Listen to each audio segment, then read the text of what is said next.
وإذا قرئ أعوذ بالله من الشيطان الرجيم بسم الله الرحمن الرحيم لله ما في السماوات وما في الأرض وإن تبدوا ما في أنفسكم أو تخفوه يحاسبكم به الله فيغفر لمن يشاء ويعذب من يشاء والله على كل شيء قدير آمن الرسول بما أنزل إليه من ربه والمؤمنون كل آمن بالله وملائكته وكتبه ورسله لا نفرق بين أحد من رسله وقالوا سمعنا وأطعنا غفرانك ربنا وإليك المصير لا يكلف الله نفسا إلا وسعها لها ما كسبت وعليها ما اكتسبت ربنا لا تؤاخذنا إن نسينا أو أخطأنا ربنا ولا تحمل علينا إصرا كما حملته على الذين من قبلنا ربنا ولا تحملنا ما لا طاقة لنا به واعف عنا واغفر لنا وارحمنا أنت مولانا فانصرنا على القوم الكافرين.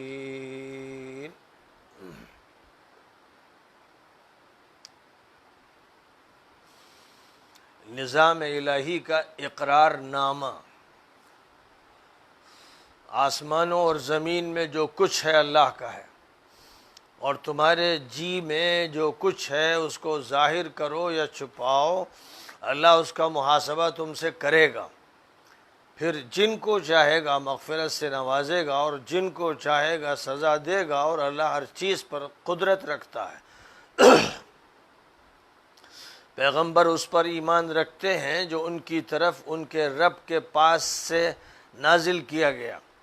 اور تمام اہل ایمان ایمان رکھتے ہیں. سب اللہ اور اس کے فرشتوں، اس کی کتابوں اور اس کے رسولوں پر ایمان رکھتے ہیں، اور یہ کہتے ہیں کہ ہم اس کے پیغمبروں کے درمیان کوئی تفریق نہیں کرتے. اور سب نے کہا کہ ہم نے احکام الہی سن لیے اور ان کی اطاعت کی. اے ہمارے رب، ہم تیری مغفرت چاہتے ہیں اور ہمیں تیری ہی طرف حاضر ہونا ہے. اللہ کسی شخص کو اس کی قدرت و وسعت سے زیادہ مکلف نہیں کرتا، اور جو عمل وہ کرتا ہے اس کا فائدہ اسی کو ہوتا ہے، اور جو غلطی کرتا ہے اس کا نقصان اسی کو ہوتا ہے. دعاؤں پر اختتام. اے ہمارے مالک و پروردگار، ہماری بھول چوک پر ہمارا مواخذہ نہ فرما. اے ہمارے مالک و پروردگار، ہمارے اوپر ویسا بوجھ نہ ڈال جیسا ہم سے پہلے لوگوں پر ڈالا تھا. اے ہمارے مالک و پروردگار،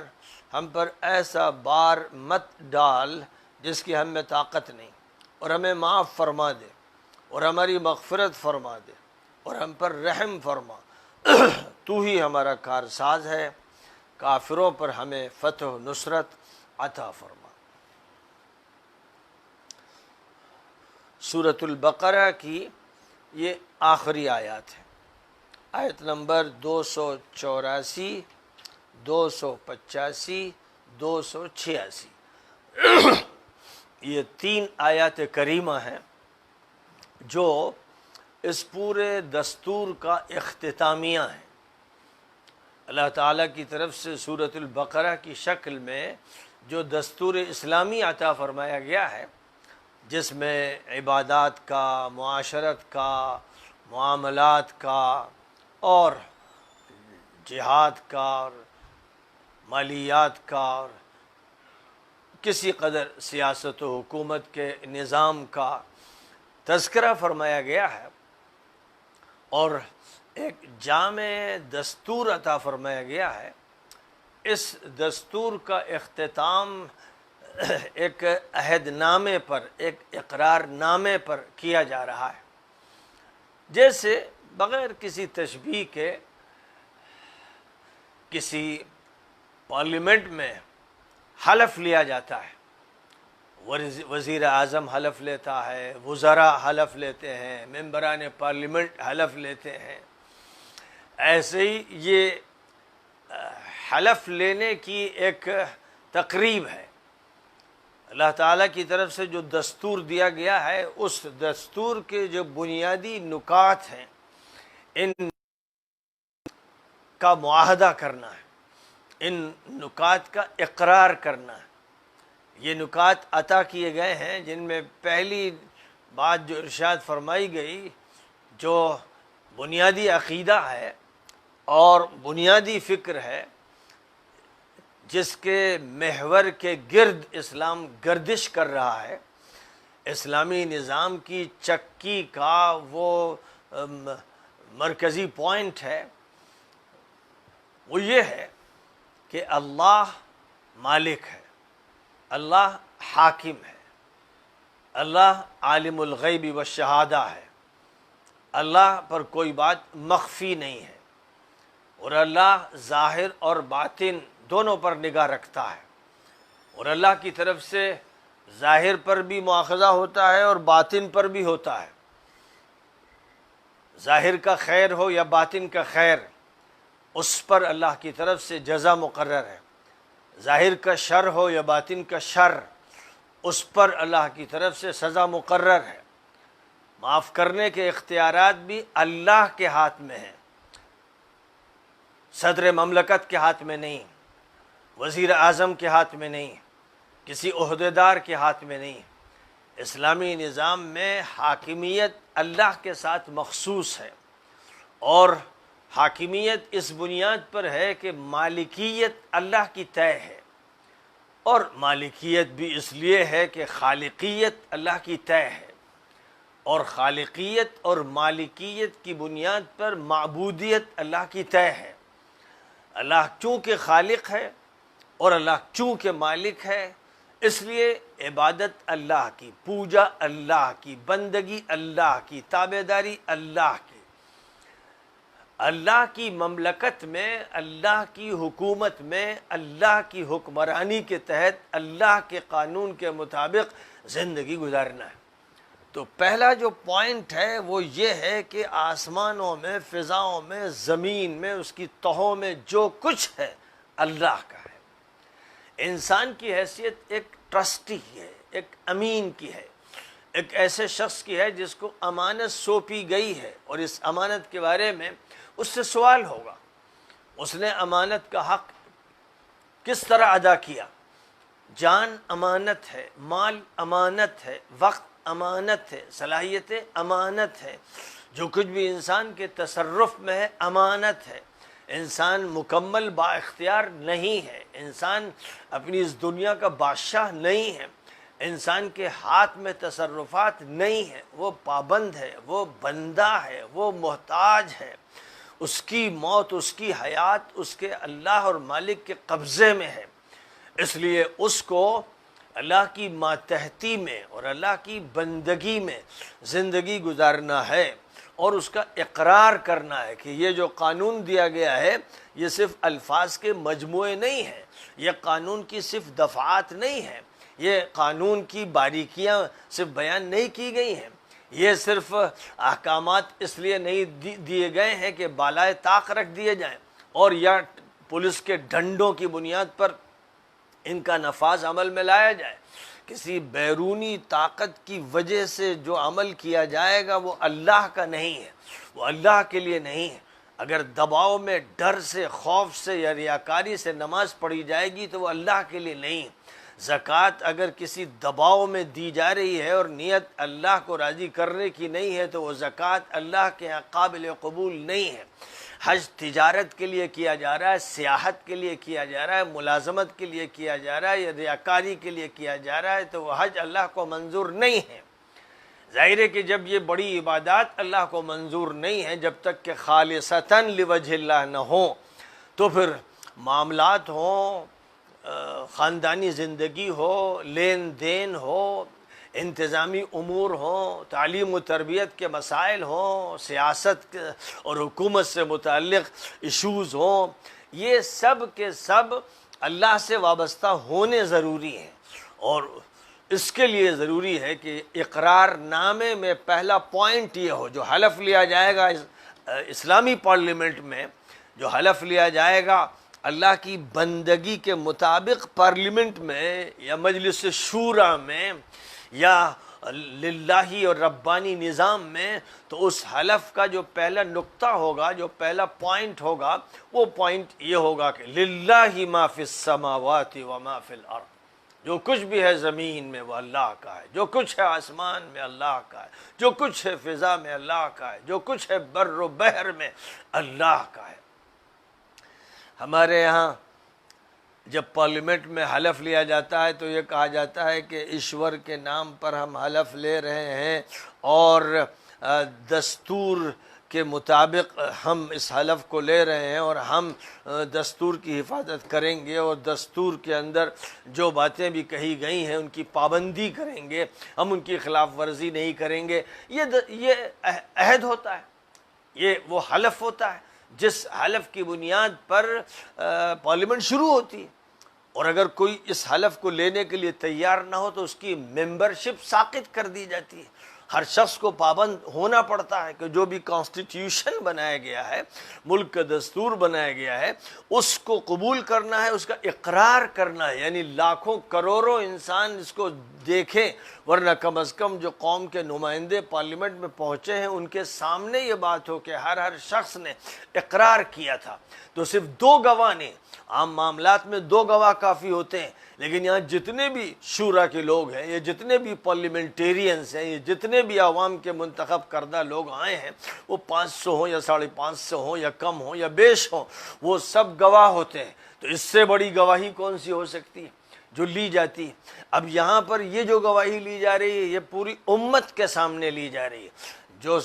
اسلام میں ذمہ دار متعین کیا جاتا ہے، جو خلیفہ بنایا جاتا ہے، امیر المؤمنین طے کیا جاتا ہے،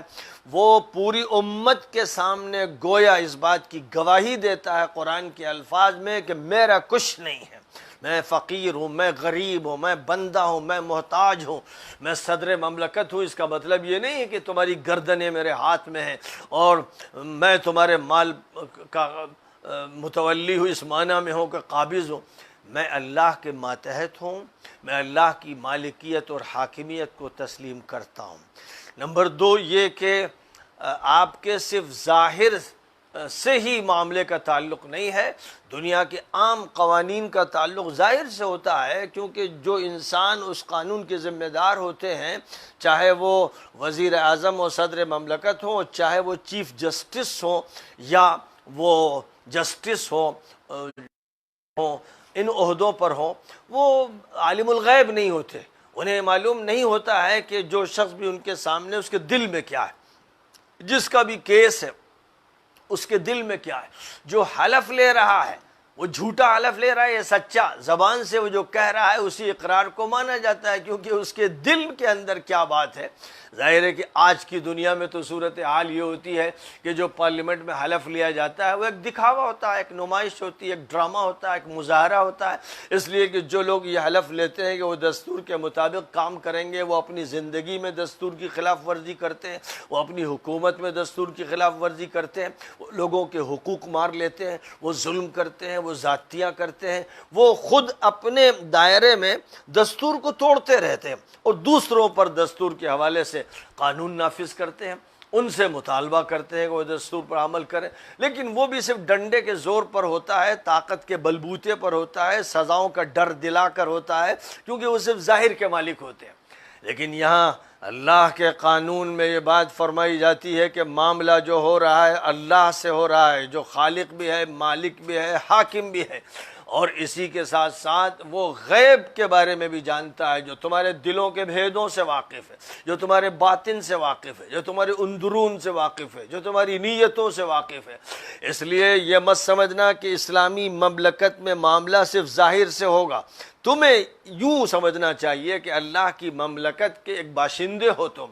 اور اس باشندگی کو ذہن میں رکھتے ہوئے اور اللہ کی بندگی کا استحضار کرتے ہوئے یہ سمجھو کہ پولیس والا ہے یا نہیں، فوجی ہے یا نہیں، طاقت کا مظاہرہ ہو رہا یا نہیں، تم خلوت میں ہو یا جلوت میں ہو، ہر حالت میں تمہیں اس قانون الہی کی پیروی کرنا ہے، کیونکہ یہ باطن کی بھی ذمہ داری سونپ رہا ہے اور ظاہر کی بھی ذمہ داری سونپ رہا ہے، اور یہ بتا رہا ہے کہ مغفرت اللہ کے ہاتھ میں ہے، عذاب بھی اللہ کے ہاتھ میں ہے، ہر چیز پر صرف اللہ قدرت رکھتا ہے۔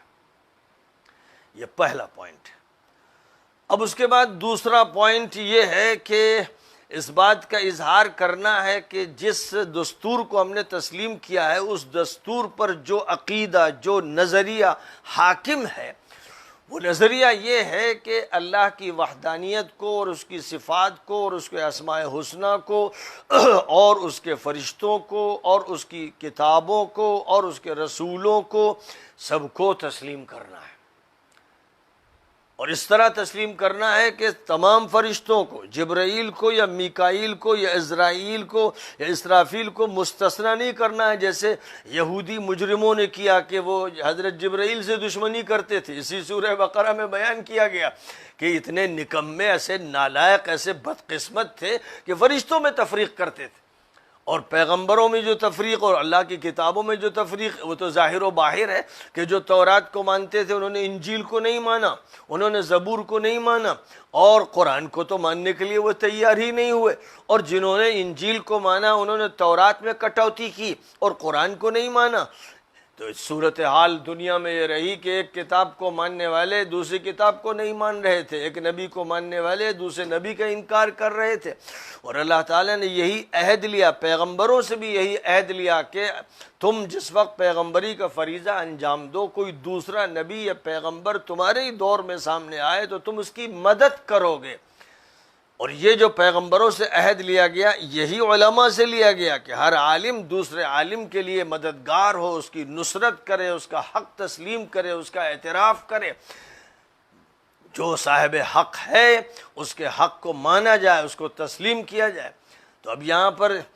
دوسرا جو اقرار کروایا گیا، دوسرا جو پوائنٹ ہے اور نقطہ ہے جس پر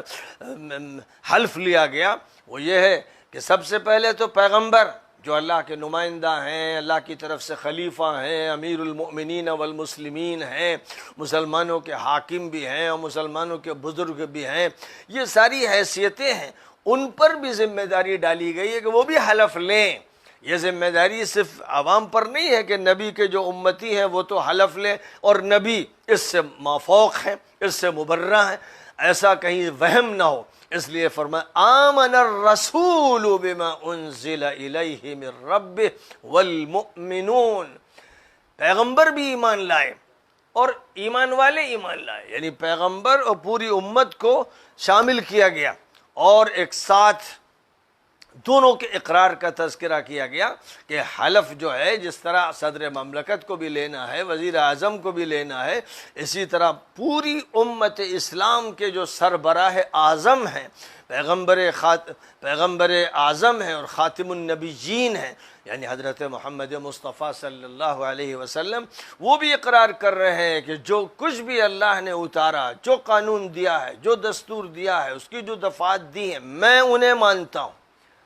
پھر ظاہر ہے کہ پوری امت کو یہ دعوت دی گئی، جب تمہارے پیغمبر نے مانا تو پھر تمہیں ماننا ہے، اور سب نے کیا مانا؟ اللہ کو مانا، اللہ کو بحیثیت رب کے مانا، بحیثیت مالک کے، بحیثیت خالق کے، بحیثیت حاکم کے، بحیثیت قانون ساز کے، بحیثیت رحمان کے، رحیم کے، جو بھی اس کے اسماء حسنہ ہیں، صفات علیاء ہیں، ان تمام صفات کے ساتھ، افعال کے ساتھ مانا، جن کی تفصیلات سورہ بقرہ میں بھی بیان کی گئی ہیں اور دیگر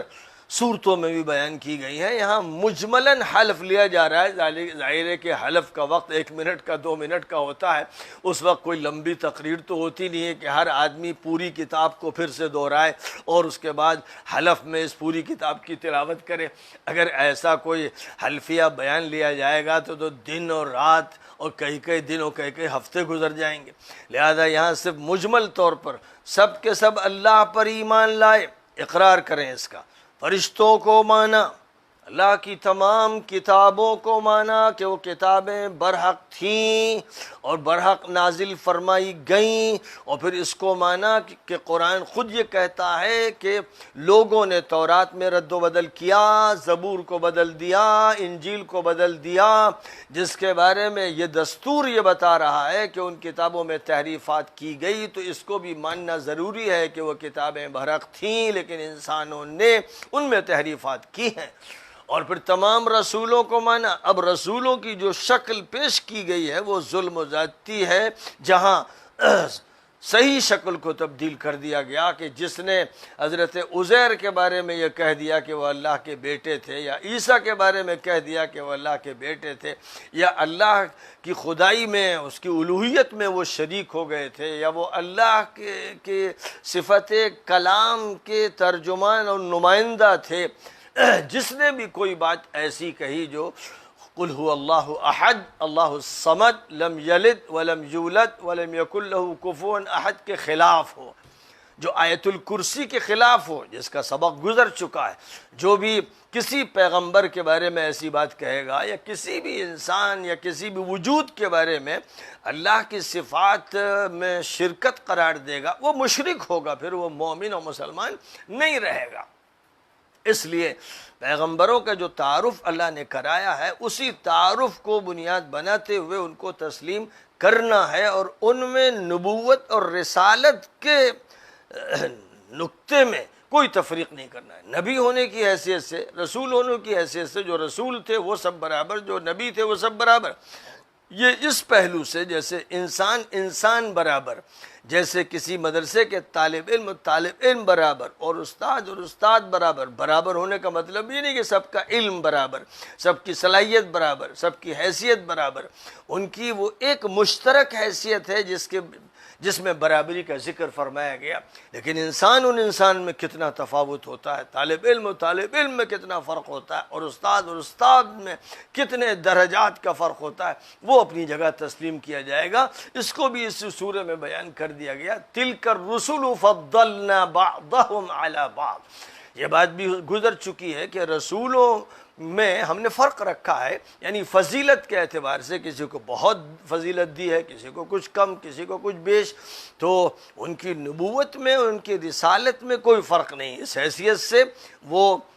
ایک مقام پر فائز ہیں۔ لیکن جہاں تک تعلق ہے ان کے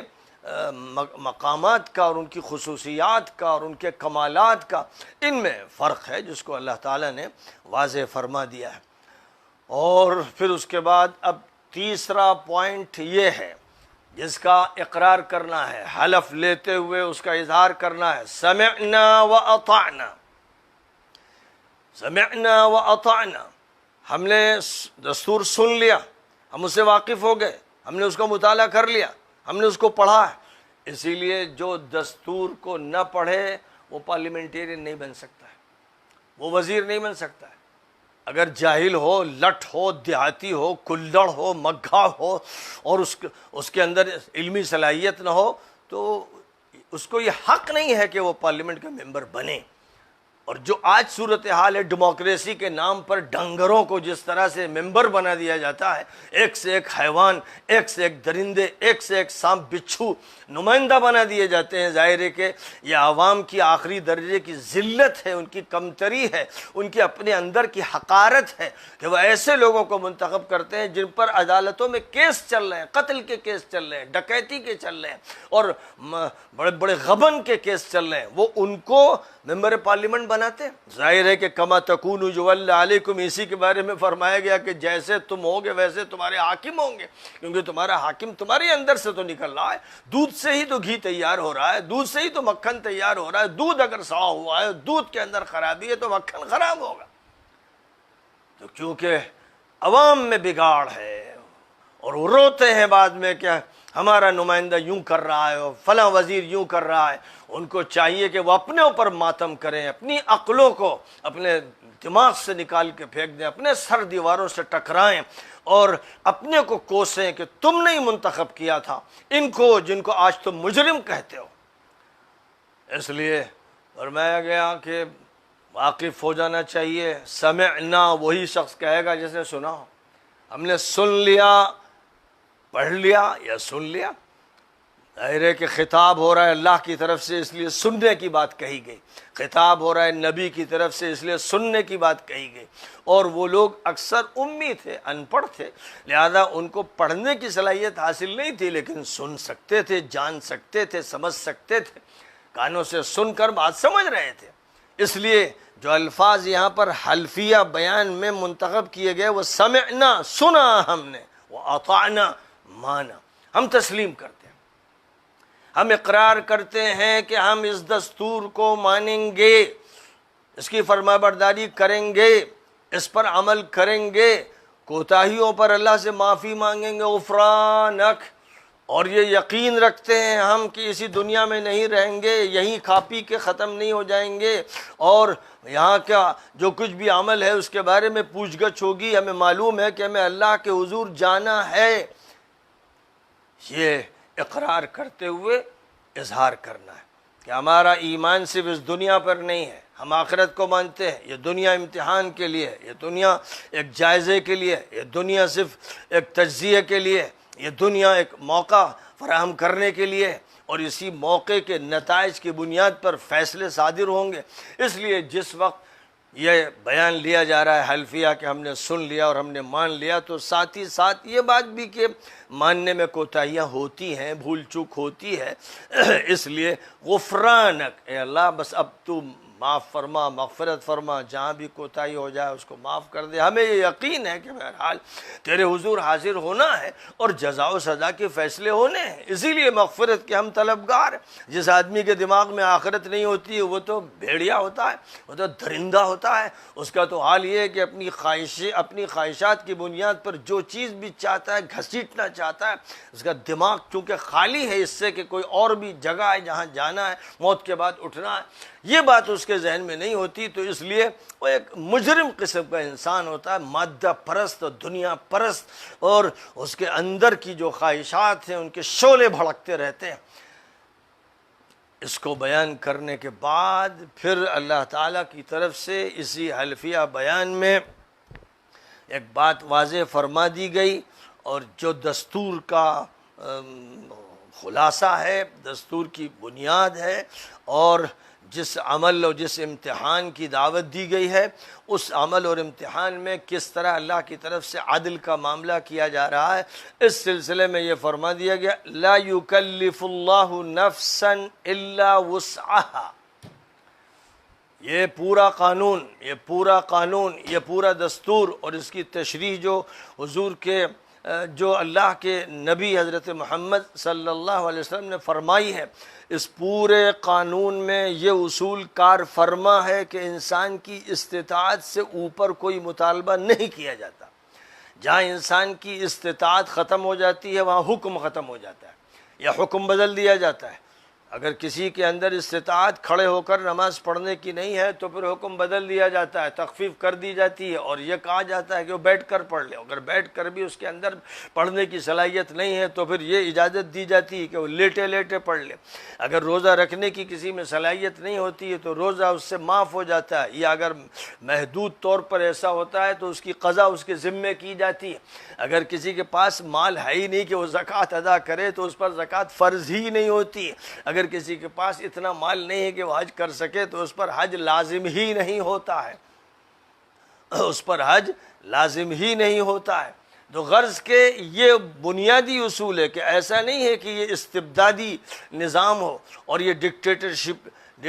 ڈکٹیٹرشپ پر مبنی قانون ہو۔ یہاں یہ نہیں ہے کہ کوئی کر سکے نہ کر سکے، مرے یا کرے، یہاں ایسا ظالمانہ نظام نہیں ہے۔ یہاں جو نظام دیا جا رہا ہے عادلانہ ہے، رحیمانہ ہے، مشفقانہ ہے، کریمانہ ہے، اور کیونکہ وہ نظام اس پر مبنی ہے اس لیے انسان کی قدرت، اس کی وسعت، اس کی استطاعت، اس کی حیثیت، یہ ساری باتیں ملحوظ رکھی گئی ہیں، اور اصول یہ طے کر دیا گیا ہے کہ جو بھی کام انسان کرے گا اس کا ذمہ دار وہ ہے۔ کوئی غلطی انسان سے سرزد ہوگی تو وہ غلطی اس کے ذمے ہوگی، اس غلطی کو اس کے باپ پہ نہیں ڈالا جائے گا، اس کے بیٹے پہ نہیں ڈالا جائے گا، اس کی بیوی پہ نہیں ڈالا جائے گا، اس کے بھائیوں پہ نہیں ڈالا جائے گا۔ کوئی شخص اس بنیاد پر نہیں پکڑا جائے گا، اس کو سزا نہیں دی جائے گی کہ اس کے بھائی نے کوئی زیادتی کی ہے، یا کسی کے شوہر نے یا کسی کے بیوی نے کوئی غلطی کی ہے، کوئی گناہ کیا ہے۔ یہ دوسرا زبردست اصول ہے، اور قانون اسی کا متقاضی ہوتا ہے۔ اگر قانون عدل پر مبنی ہے تو پھر یہ کبھی نہیں ہو سکتا کہ غلطی کوئی کرے اور چھیڑا جائے دوسروں کو۔ جو ظالمانہ قوانین ہیں یا ظالمانہ لوگ ہیں جو قانون کو غلط طریقے پر لے کے چلتے ہیں، وہ کسی ایک شخص کی غلطی کی بنیاد پر اس کے گھر والوں کو پریشان کرتے ہیں۔ کچھ ایسے ظالم اور بگڑے ہوئے بدعنوان پولیس والے ہوتے ہیں جو کسی گھر میں گھس کر اس شخص کی عورت کو پریشان کرتے ہیں، ننھے منھے بچوں کو کرتے ہیں، بوڑھے ماں باپ کو کرتے ہیں۔ جس شخص نے کوئی غلطی کی ذمہ داری اس کی ہے، لہا ما کسبت وعلیہا ما اکتسبت، جو اس نے اچھا کام کیا اس کا فائدہ اس کو پہنچتا ہے بنیادی طور پر، اور جس نے کوئی غلط کام کیا اس کی ذمہ داری اس پر ہے۔ یہ ہے عادلانہ قانون کا زبردست نظام اور اس کے بنیادی اصول جن کو ہر حالت میں ملحوظ رکھنا ہے۔ یہی وہ قانون ہے کہ جس کو جب بھی توڑا جاتا ہے تو ایک ایسا استبدادی ظالمانہ قانون سامنے آتا ہے جس میں بادشاہ اپنے ہاتھ میں سارے اختیارات لے لیتا ہے، بلکہ ایسا لگتا ہے جیسے لوگوں کی قسمتوں کا مالک بن گیا ہے۔ پھر وہ نہ بچوں کو بخشتا ہے، نہ بوڑھوں کو، نہ عورتوں کو۔ وہ ایک ظالم ایسا وجود ہوتا ہے کہ اس کے اندر سے صرف بھیڑیے نکلتے ہیں اور درندے اس سے ظاہر ہوتے ہیں، اور وہ سانپ بنتا ہے اور بچھو بنتا ہے۔ ظاہر ہے کہ دنیا میں ایسے بہت سے حکام تھے، ہیں اور رہیں گے جن کا کردار درندوں کا کردار ہے، اور جو اپنی طاقت کا جا اور بیجا استعمال کر کے خدا سے لڑتے ہیں، خدا کے قانون کا انکار کرتے ہیں، خدا کے نظام کو برپا کرنے کے لیے تیار نہیں ہوتے۔ یہ وہ بنیادی حقائق ہیں، ان پر حلف لیا گیا،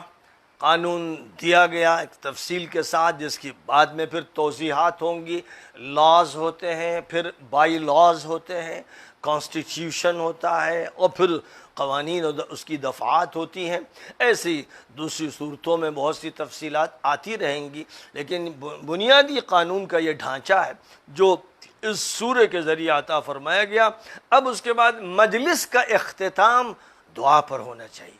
یہی اللہ نے سکھایا ہے، اپنے نبی سے بھی یہی فرمایا تھا کہ جب آپ اپنے کام سے فارغ ہو جائیں تو اللہ سے لو لگائیں، پھر اللہ سے مانگیں، اللہ کی حضور عبادت کریں، اور اللہ کے سامنے دعا کے لیے ہاتھ بڑھائیں۔ اور اسی طرح اہل ایمان کا جہاں تذکرہ فرمایا گیا وہاں یہ فرمایا گیا کہ رات بھر تہجد پڑھتے ہیں اور پھر اس کے بعد استغفار کرتے ہیں، یعنی دعا مانگتے ہیں۔ تو اختتام بالخیر کا طریقہ یہ ہے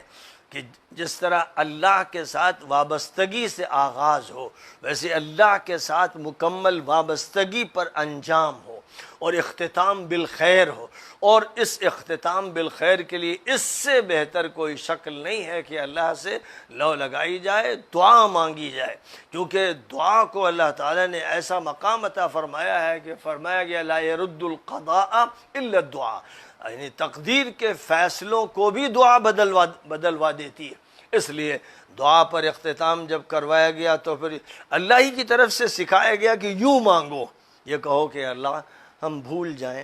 بھٹک جائیں، ہم سے چوک ہو جائے تو ہمارا مواخذہ نہ فرمائیے۔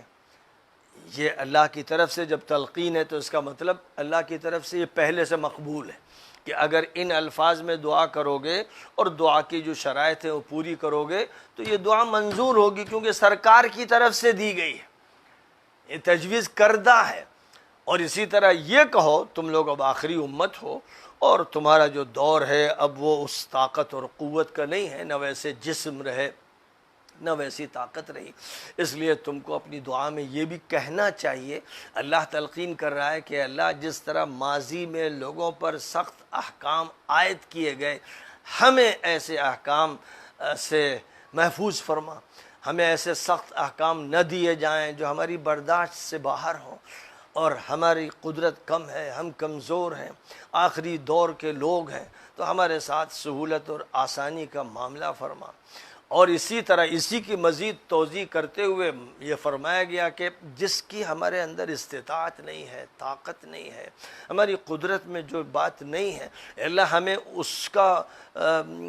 ہمیں اس کا ذمہ دار مت بنا، ہم پر اس کا بوجھ مت ڈال، ہمارے اوپر ایسی ذمہ داری مت ڈال دے کہ جو ہم سہار نہ سکیں۔ یہ